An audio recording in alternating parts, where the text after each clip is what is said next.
मथुरा नगरी यदुवंशियों का गौरव स्थल। सरयू तट से दूर यमुना के किनारे बसी ये नगरी अपनी समृद्धि, कला और धर्म के लिए प्रसिद्ध थी। यहाँ के राजा उग्रसेन न्यायप्रिय और प्रजापालक थे।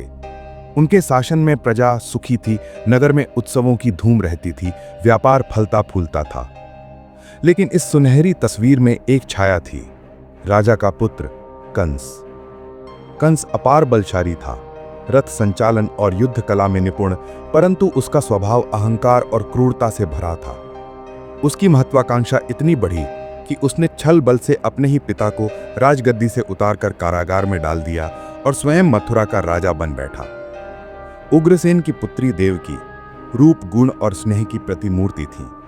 उनका विवाह यदुवंश के ही एक महान योद्धा और सत्यनिष्ठ पुरुष वसुदेव से तय हुआ।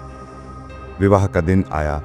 मथुरा की गलियां फूलों से सजी, रंग बिरंगे पताकाएं लहराईं, मृदंग और शंख की ध्वनियां गूंज रही थीं। नगरवासी मंगल गान कर रहे थे। दूल्हा दुल्हन के रूप में वसुदेव और देवकी अनुपम लग रहे थे।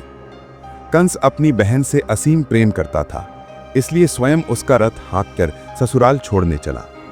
रथ में देवकी बैठी, वसुदेव साथ थे और नगरवासी जय जयकार करते हुए विदा कर रहे थे। रथ नगर से बाहर निकला ही था कि अचानक आकाश में गंभीर गूंजती हुई वाणी सुनाई दी।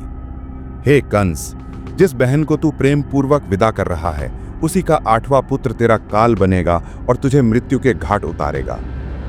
कंस के चेहरे का रंग बदल गया। आनंद की जगह भय और क्रोध ने ले ली। वह क्षण भर में उग्र हो उठा। उसने रथ रोका, तलवार खींची और देवकी की ओर बढ़ा। देवकी भय से कांप उठी। वसुदेव आगे आए और शांत स्वर में बोले, कंस, यह तेरे कुल का अपमान होगा।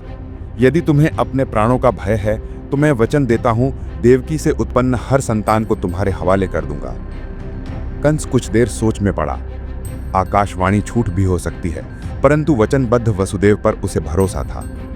उसने तलवार वापस रख दी, लेकिन सावधानी के लिए दोनों को मथुरा के कारागार में डाल दिया। कारागार ठंडा और अंधकारमय था। लोहे की जंजीरें, भारी दरवाजे और चारों ओर पहरेदार। समय बीतता गया। देवकी के गर्भ से पहला पुत्र हुआ। वसुदेव ने वचन निभाते हुए नवजात को कंस के पास पहुंचा दिया। पहले तो कंस के मन में दया आई, पर कुछ ही दिनों में आकाशवाणी की याद ने उसके हृदय को कठोर कर दिया। उसने निर्दयता से उस शिशु की हत्या कर दी। एक एक करके देवकी की 6 संतानों का जन्म हुआ और हर बार कंस ने उन्हें जन्म के तुरंत बाद मार डाला। हर बार माता पिता का हृदय टूटता, पर वे वचनबद्ध थे। 7वें गर्भ में भगवान शेषनाग अवतरित हुए, लेकिन भगवान विष्णु की माया से वह गर्भ देवकी के शरीर से गोकुल में रोहिणी के गर्भ में स्थानांतरित कर दिया गया। गोकुल में उनका जन्म बलराम के रूप में हुआ। कारागार में सबको लगा कि गर्भपात हो गया है। अब आया 8वां गर्भ। देवकी का चेहरा तेजोमय हो उठा, जैसे भीतर से कोई दिव्य प्रकाश फैल रहा हो। वसुदेव के हृदय में अकारण शांति थी। उन्हें महसूस हो रहा था कि कुछ महान घटने वाला है। भाद्रपद मास की कृष्ण पक्ष की अष्टमी की रात थी। बाहर काली घटाएं छाई थीं, बादल गरज रहे थे, बिजली चमक रही थी और मूसलधार वर्षा हो रही थी। मथुरा में यमुना उफान पर थी। मध्य रात्रि का समय। अचानक कारागार में अद्भुत प्रकाश फैल गया।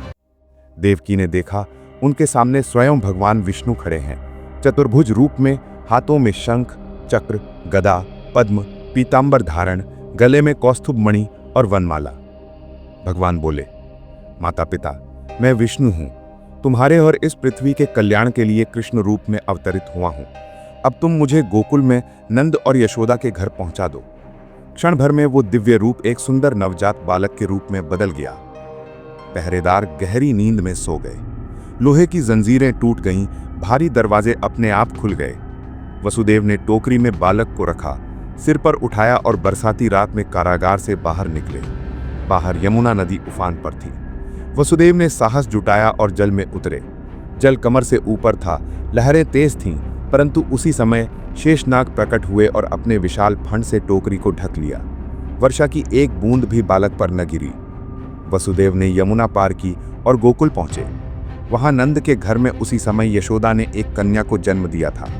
यशोदा प्रसव वेदना से थकी होने के कारण शिशु को देख भी नहीं पाई थी।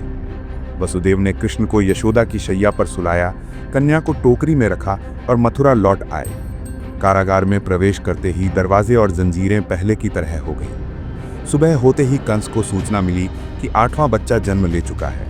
वह क्रोध से कारागार पहुंचा और कन्या को मारने के लिए उठा लिया, लेकिन वह कन्या उसके हाथ से छूटकर आकाश में चली गई और दिव्य रूप में प्रकट होकर बोली, मूर्ख कंस, तेरा काल गोकुल में जन्म ले चुका है।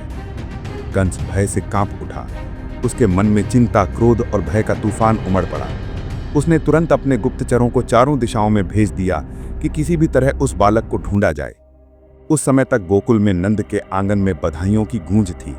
ग्वाल बाल, गोप गोपियां सब आनंद में डूबे थे। यशोदा नंद के आंगन में नन्हे कृष्ण की किलकारियां गूंज रही थीं और उनकी अद्भुत बाल लीलाओं की शुरुआत हो चुकी थी।